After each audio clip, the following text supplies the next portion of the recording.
The following sensor is a Banner Engineering QS30ELVCQ. The sensor is designed as a low contrast or minimal threshold type sensor. It can detect clear objects as well as opaque. Right now I do have it set up to detect clear objects, and that is indicated by the bottom portion of this, where this LED is turned on right now near the clear bottle.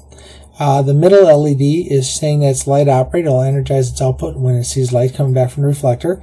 And the top LED is giving you a signal strength indication.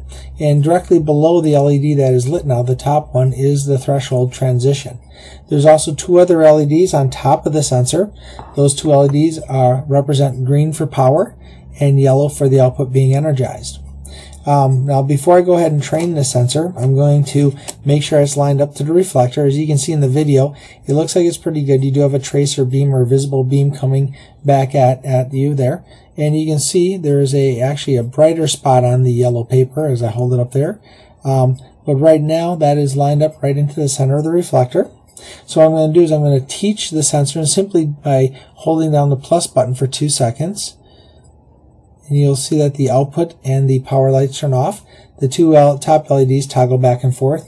And right now the sensor has its output energized, power on, the signal is maximum, and again it's still set up for light operate and clear object. And I'm going to place a piece of 3mm thick glass in between, and you see that the signal drops all the way down to its lowest level. And as I toggle this back and forth and give different angles or present different angles of the glass to the sensor, there's no effect to the signal, and I pull that out and it goes right back to output being energized on because it is in light operate, as well as the highest signal being achieved. Now one thing that's really nice about the sensor is it's very hard to trick. Here's a mirror. The mirror surface, as I flicker this around and move this in different angles, you see does not affect the signal either, as well as a rather kind of flat piece of tinfoil, but a lot of facets on this.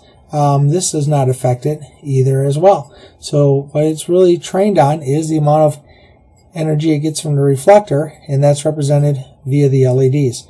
So again, very straightforward setup. This is the Banner Engineering QS30ELVCQ. If you have any questions, feel free to call Banner Engineering. Thank you much.